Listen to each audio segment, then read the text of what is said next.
My great pleasure to introduce Nell Eckersley, all the way from New York. She's going to give you a little more information about herself.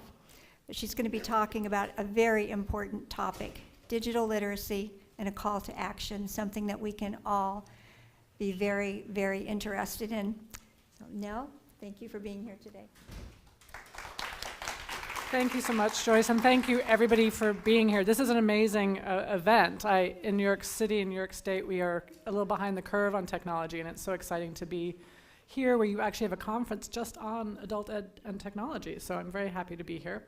My name is Nell Eckersley, and I do come from New York City. I work at an organization called the Literacy Assistance Center, and our primary focus is professional development for adult educators, and then we also do the data system for the state for all the WIOA programs. And we cover, the different topic areas, ESL, science, math, and I do the technology piece. Like I said, it's a real pleasure to be here today. I did want to talk a little bit about myself. So, like I said, and as Joyce mentioned, I am from New York City now, but I grew up most of my life in Nebraska. And this picture is showing you something that's we're very proud of. It's Carhenge, which is Stonehenge made out of cars, which is a lovely, some people have been here. Anyone who's been here, you should raise your hand proudly. It's a lovely site, often covered in graffiti, but in this case was just painted, freshly painted. And so moving from Nebraska to New York, it's interesting being in New York. If I say, I'm actually from England. I was born in England, and my family moved to the States when I was about 11. And if I say that in Nebraska, that's a really big deal. If I say that in New York, no one really cares. But if in New York I say, but I did grow up in Nebraska, that's much more exotic. So that's a point of pride for myself. Anyway, so just to say, really, the reason I bring that up, though, is that I do think, having been to lots of different states and seeing the situations in different states and the amount of people that we're serving and the access to materials and hardware and things like that, we all have slightly different access, but it's amazing how similar the issues are across the states with access to both hardware and professional development for teachers, time for teachers to play with technology, get familiar with technology, and then be able to bring it into the classroom is a struggle across the country, I think. So some of the work that I do, as I mentioned, I work at the Literacy Assistance Center. New York City, we also have a coalition that is our main advocacy arm called the New York City Coalition for Adult Literacy. And it really has done a lot of work. It's the first time we've had a standing coalition, because one of the challenges in New York State and New York City, funding is competitive. And so while you're all together wanting more funding, when the RFP comes out, you're all competing with one another. And so it's been challenging at times to maintain the coalition because people have slightly different needs and wants. And this coalition now has been around for at least, I think, the last 8 or 10 years. And it's really been great that we've found a way to work together. We found a way to work with consensus, basically, and it has led to some really great funding strides. We have very little, the New York City funding is around $6 million. And last year we actually got a boost of 12 million, which was huge. And then it turned out to be a struggle to get that out to programs, and so that was a challenge. But this year we're asking, I think, for 18 million in addition, so we'll see what happens with that. So we're mostly, the advocacy we do is funding and also policies. So we've seen, I think, probably as you have, the issues around WIOA are going to be challenging for our ESL programs, particularly to serve the folks that they have historically served, people who maybe don't have social security numbers.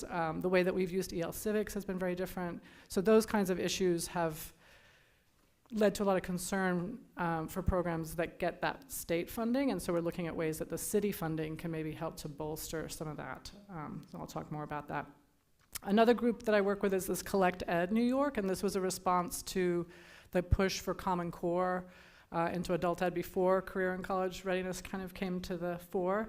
And this is a great resource, actually, and you can use it too. It's an online, the idea was a crowdsourced online space for resources for teachers, with the idea that teachers then would respond on the site and say what they did with these resources, vote on the resources as being valuable or not. And it's mostly around high school equivalency, but it's a really valuable resource.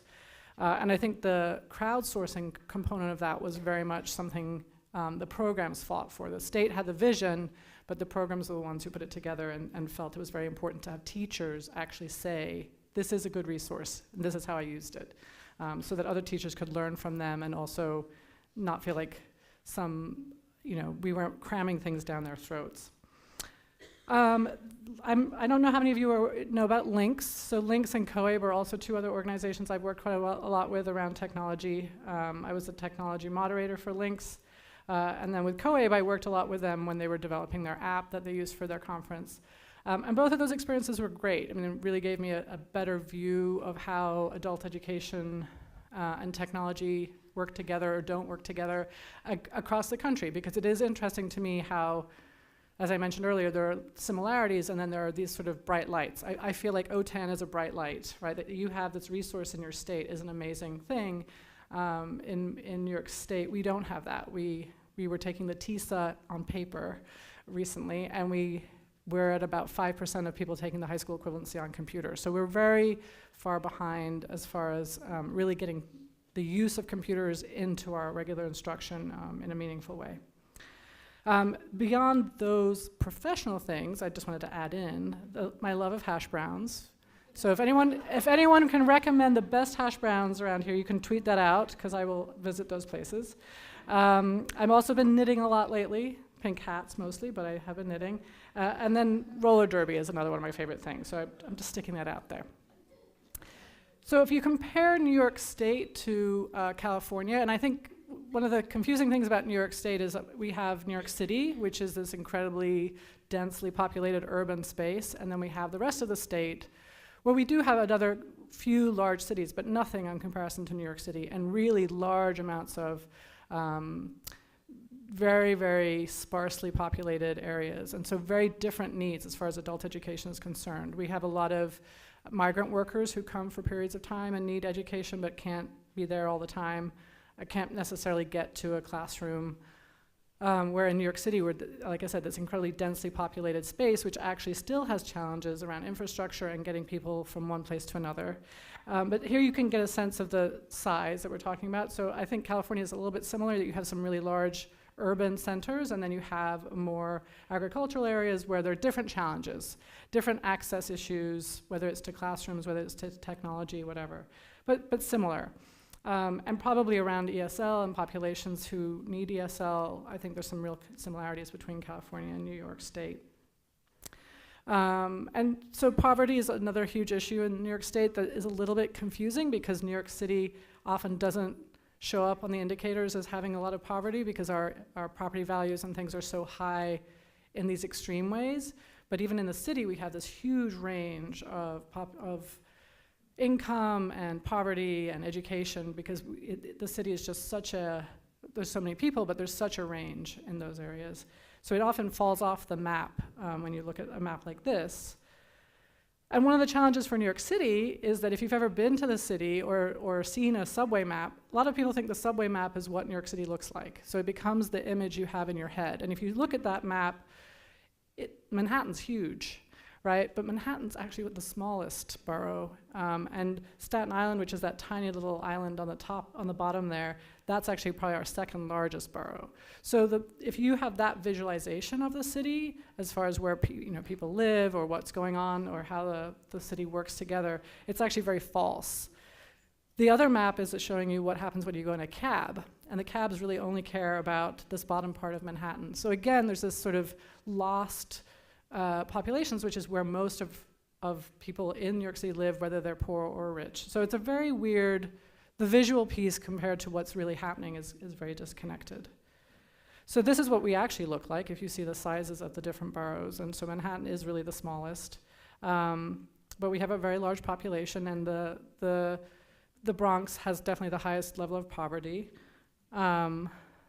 Here we have a map that's broken down by people who don't have their high school diploma or any higher education, and you can see again, Manhattan really doesn't have that as an issue. But you get up into the Bronx, you get into areas of Brooklyn or Queens, really large groups of populations don't have high school diplomas. And similar with people who aren't necessarily proficient or have limited English, right? So again, the populations in Manhattan, very different than what's going on in the outer boroughs. So as far as how services are delivered, as far as the needs of those communities, very, very different things are happening or need to happen in those places.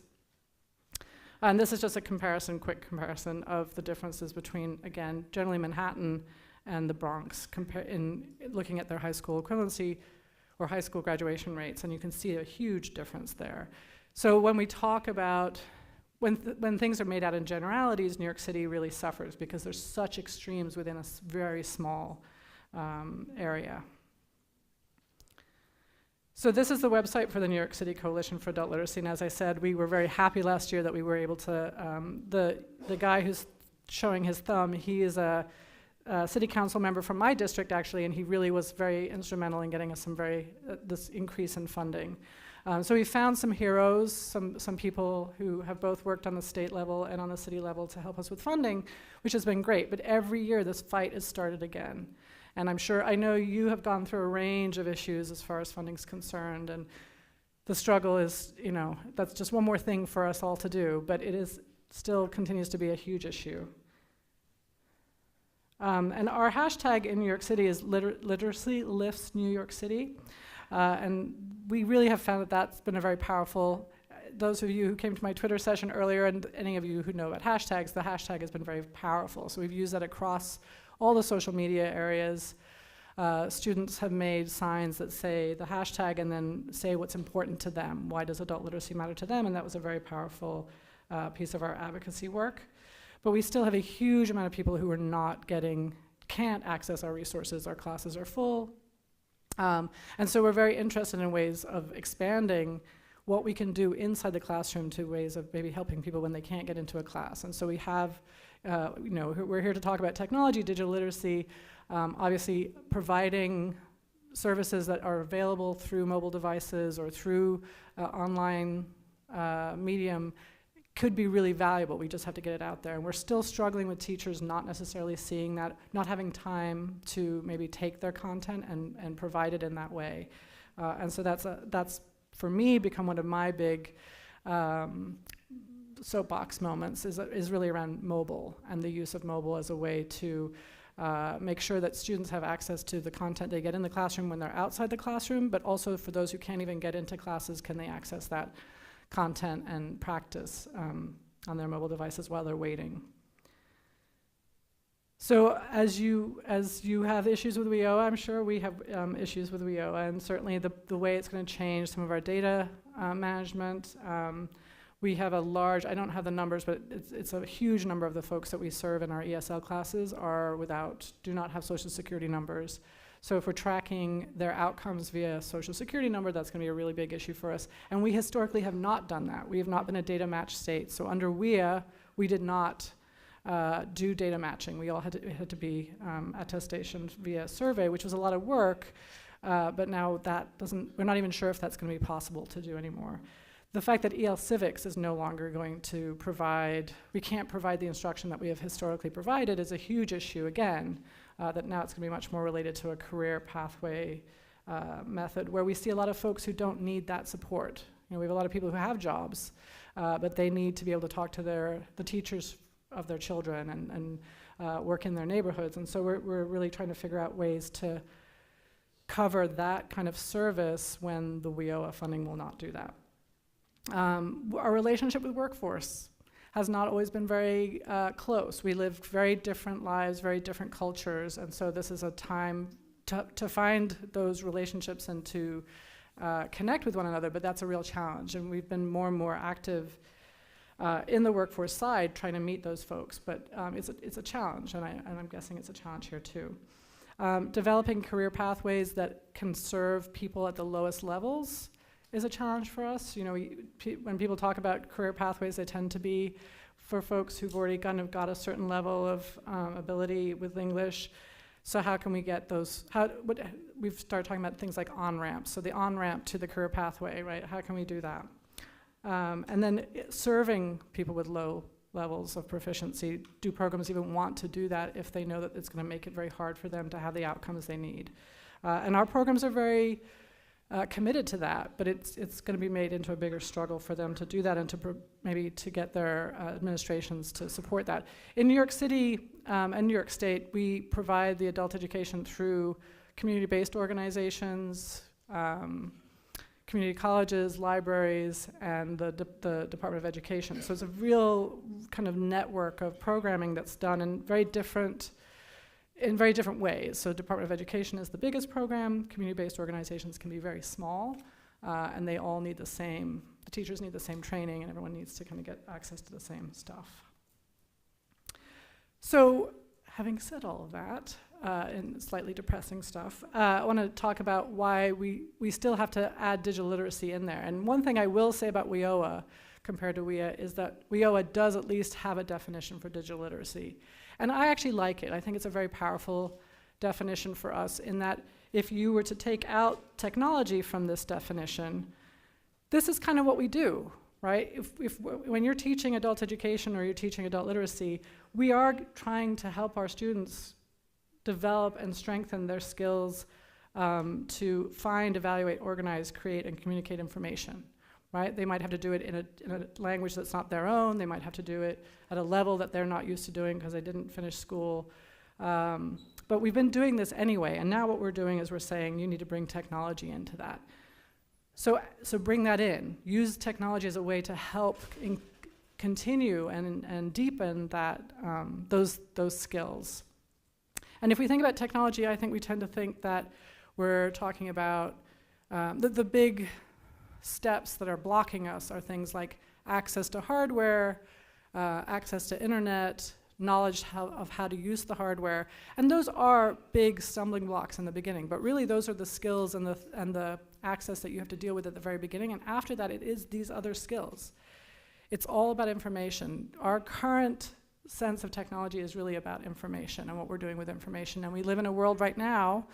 The reason that this is called a call to action is that we are living in a world right now where information, critical thinking, facts are something that we all need to really develop a stronger sense of how to use them and how to get to them and how to retain them, whether we're teachers or students. When I talk about technology and information, and I mentioned this in the workshop this morning, the first thing that we all do is we consume information. We're really good at consuming. And I usually ask everyone who has ever watched a video on YouTube, raise your hand up, right? Yeah, so I think that's 100%. I'm going to guess it's 100%. And if I asked how many people had ever created a video and put it onto YouTube, and you guys are ahead of the pack, but usually the numbers go down quite drastically when I ask that question. And then if I say, how many of you have ever created a playlist on YouTube, right? So the numbers go down even a little bit more. And it's not that you have to do all of those things, but it's an example of how we're really good with the consuming, we're kind of middling with the creating, and then the curating, we might not be aware that we should be paying more attention to that. But we're doing all of those things. So if you have a Facebook page or a Facebook profile, you've probably, you created it, you've put out some content there, you've read other people's content, and you've probably unfriended someone, and that's a form of curation. But those are important skills, and we are doing them, but are we doing them consciously? Are we making choices that we're really thinking through and recognizing fitting into these 3 areas? SAMR is another way I like to think about integrating technology. And I think it's important because a lot of people get into the substitution, right? And they feel like that's how they've done their digital literacy. So, we used to do a cookbook with my class, and it went from being something that was handwritten to when we got computers, I think we probably got to a place where people typed it in. So they typed the recipes in and then printed them out. But now we could so that's substitution, right? We just substituted the pen and paper for using a keyboard onto a computer. And that's not bad. There are skills there that are great. There are real benefits to it, but it really is just substitution. And after you've done that once or twice, maybe you can start thinking about maybe students could create hyperlinks inside their document, or they could take that content and put it up onto a blog, or they could do something else. So you're taking it up these, or in this case, down these stairs, but basically going from substitution to augmentation to modification. So this is a call to you, and as you are at this conference, the idea is that you are already believe that there is a need and a benefit to using technology in our instruction. You may still be looking for ways to do it, and you may still be looking for answers to questions that you have or solutions to problems that you have, and you know only too well the challenges of using technology beyond having the access. Will it work today? Because it might not. But that you're already here. But you're coming from programs where you probably have colleagues who are not doing any of this. They're not here today. They don't really know that technology is beneficial. They might think it's actually a barrier or an interruption or something that messes things up. We certainly had in New York City, I think, a group of folks who think that technology is an interruption, that it is maybe, you should learn to read in a book before you learn to read on a computer. And I'm not saying you shouldn't learn to read in a book, but I would say you should do both. And I think in our worlds today, we're all doing that, right? We might read on an e-reader, but other times we're reading on paper, and that's fine. But we shouldn't not be doing it because we don't know how. And I think that's what we're saying for our students too. You don't have to do it if you don't want to later on, but you need to learn how, and then you can make a choice not to do it. So I am calling to you as people who are interested and involved and here today to consider yourselves as ambassadors for digital literacy and think about ways that you can bring that energy back to your colleagues and to people that you see every day. I don't come from being a very technological, my family's not very techy, and I grew up probably not feeling very able, not feeling like I could make things happen. And then I had a roommate in college who, we had a very old VCR, and she would just take it apart when it stopped working. And it might lie on the floor in pieces for a few days, but she would fix it. It would break again, but she would fix it. And that sense of her belief that she could overcome, this was just a machine. It's very logical. You might not know the logic, but there is a logic there. That she would try and try until she fixed it was such an inspiration to me, and I think I don't have it with other things, like knitting. If I hit a problem, I put it away for a year. But with computers, I'm much more likely to be like, oh no, I'm going to overcome this problem. And I have a colleague at work, and we're similar. We'll take a whole day to try and figure out this problem, because there is a belief that we can overcome this. A lot of people don't have that with technology. A lot of people think, oh, it's just me, I'm the only one, but every time I try to use this, it breaks. Every time I turn on the projector, it doesn't work. And we probably have things like that in all of our lives. It might not be technology. There are probably other things that you have where you go in believing that it's not going to work. In my family, my mother and my sister and I went to buy a flat screen TV. This was early in the flat screen TV world, and I think when we left the store that I might have been rubbing my hands in anticipation of the excitement of overcoming obstacles, where my mother and my sister were like, oh, this is going to be bad. And sure enough, we got home and we were missing a cable. And I was like, oh, we're missing a cable. I get to go find the right one. And for them, it was like, oh, we're missing a cable. I knew it. It's going to be terrible. And I got the cable, and then I still didn't know how to do inputs. I'd never had anything with inputs before, and I figured it out. It was very frustrating. So at any one moment, I was frustrated, but we got it to work. And at the end, my memory is success. My sister, my mother's memory is, yep, it sucked. It was horrible. Never going to do it again. So think in your own life, right, of those things that you have, experiences you've had where that is your perception, right, that it's going to be terrible. And then it kind of is terrible. Even if it worked out this time, it won't work out next time. That probably isn't technology for you. That's probably why you're here. But your colleagues, many of them will have that feeling about technology. And so helping them to see and experience positive experiences around technology and helping them to notice success when they have it, I think is really important. So anyway, I'm asking you to consider, as you go through the conference, ways that you can take back what you've learned here and inspire just even one more person at where you work or someone in your family or whatever, and just let's keep this momentum going and energy going so we can get more people involved. I am going to ask you now to go to this Padlet. So to go to the Padlet, you can either type in that link on your mobile device or you can scan that QR code. And I want you to share your favorite technology tool for consuming, creating, or curating technology or information. And you can do one for each, you can just do one. But I'm just asking you to share a tool that you use in the consumption or creation or curation of technology. And then we can have that list all together, and that can help us find new things that we want to do. There is a workshop this afternoon on Padlet, which if you enjoy this Padlet experience, you should definitely check it out. So go ahead and work on that. If you should get a screen that looks like this green and yellow thing, and you should maybe get a pink plus sign, and you should click on that, and that should let you type something in. So you just have to type in a tool. Yeah, and that probably, I don't know if it is case sensitive or not. Someone can yell out if it is. So while you're typing that in, I will go to it. I'm just going to give you a little bit of a moment to get there. And I see people scanning the QR code. It's very cool. Yeah, it might not be a strong enough contrast if you're trying to scan it. So it's NELLTPLS2017 is that last piece of the link.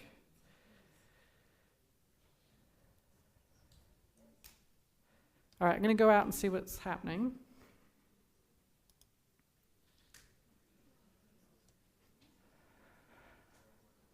All right, so we're getting some good tools in here.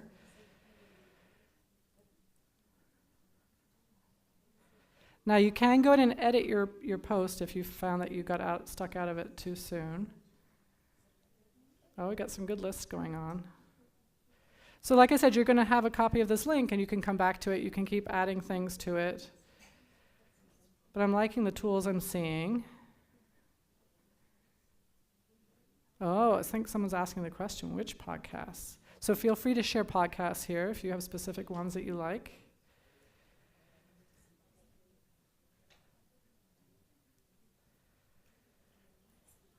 So one of the benefits, for example, with Padlet, right, this is something we often would have done maybe on chart paper, or maybe would have put written something down and handed it in, but it would have been very hard for me to get that information back out to you. And now we all have this Padlet we can come back to even after we leave today. Excellent, I'm very excited about these tools. So you can keep going. I'm going to go back to our PowerPoint.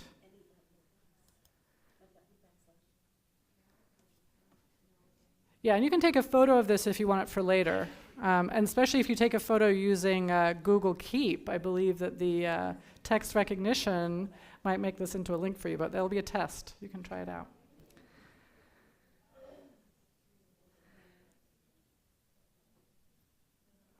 And I noticed that no one wrote Padlet yet on Padlet, which you should write. Someone should write Padlet on there. It's not posting. All right, well, I'm going to move on, but thank you so much for responding, and keep checking back on this Padlet, because it is ours as a suggestion of tools that we can continue using.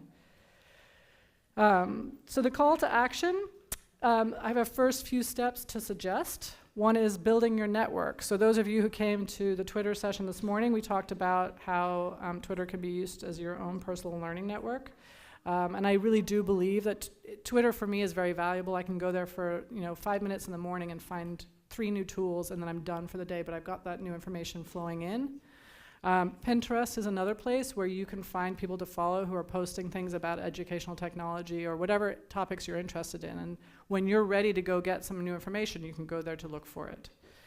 And Paperly, you might not be aware of. Paperly is another tool for basically trawling the internet, and it will pull in any topics it sees related to the search that you created. So if you follow my Twitter, you'll see that I have several Paperlies that go out on mobile learning, on adult education and technology. So every day it's pulling that content in, and whenever I want to, I can go there and read it, and it's basically like an online magazine.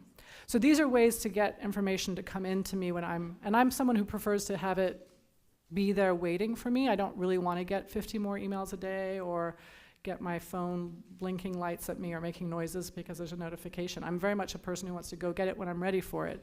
So I have to create these these spaces that content's going into, and then I can go get it. If you're someone who likes to get a text message or a tweet or a email and get the notification immediately, you can set that up too. But what I like about all these tools is that sense that they are sitting there waiting for me when I'm ready and have space in my mind and my life to get more information. But it doesn't have to be an online community. You are a community of people here at this technology conference. You have colleagues who are here with you today. You have colleagues who are back at your work sites. So build your network, right? Build your network so that you are learning and you have opportunities to practice and demonstrate to others. And this is our Twitter with our hashtag, which is definitely an online community at this point. Another idea is when you go back, maybe start having a lunch and learn, right? So once a month, once a week, you have an opportunity. Like today, we had the slam while we ate, right? So this is an opportunity for you to share with others and others to share with you.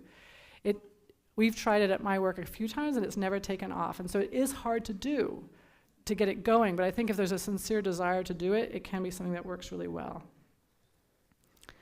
And here are some suggestions on the topics to cover. These just happen to be one organization's idea of the basic digital skills that every teacher should have. But what if we could get through this list and have something from each of these groups demonstrated in the next 9 months, right? That would be very powerful, very valuable. Coaching is another tool, and I think we, again, at the Literacy Assistance Center, we mostly provide one-off 3-hour workshops that are a great way to start, but it's very hard, and this is a challenge to you while you're at this conference, or not while you're here, but when you leave, right? So you did all this amazing stuff here, and now you go home, and life gets in the way. Normal, everyday stuff means that you can't take action on the things perhaps that you found here that were really valuable to you. So coaching is a great way to help other people and help yourself perhaps move through a process. I'm working on a group right now where we met twice, and now as group, and then now we're meeting sort of individually and helping teachers really think about taking one tool and moving it into their instruction.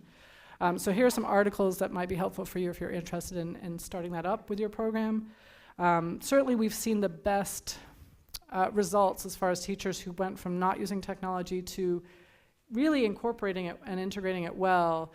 It took them an opportunity to work sort of one-on-one with someone who could advise them and help them work through challenges they saw and actually just do it.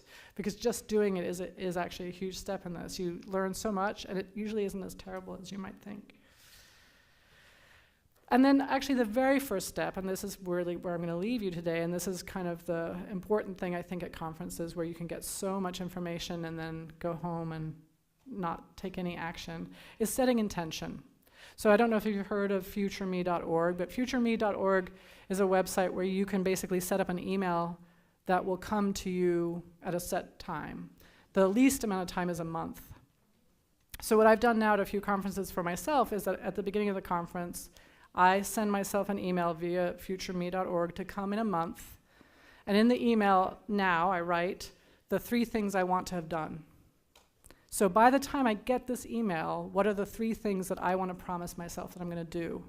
And that's setting your intention. Not only did you have to think about that while you're writing it now, right? So by the 10th of April, I will have tried out Padlet, I will have made a QR code, and I will have made at least one video and shared it with my students. Then, once you send yourself this email on the 10th of April, you're going to get that email and say, did you do those things? And it's not like it's terrible, you just send it to yourself, but it really helped me be much clearer in what is it that I really want to take away? What is it that I really, if the prioritization here, what is it I really want to do? And then getting that email is a good reminder, because it's possible you didn't get to it yet. But you'll get that email, and it will be a time for you to review what you want to have done and what you were able to actually do. So that is what I had to say today. And I have to say how incredibly impressed I am by this conference and by the people here and the presentations I went to this morning and looking at the catalog. So I hope you all have an amazing time here, and I hope that this is a bolstering experience for you. It takes you further along your challenging walk to doing more with technology in your own lives. So thank you very much.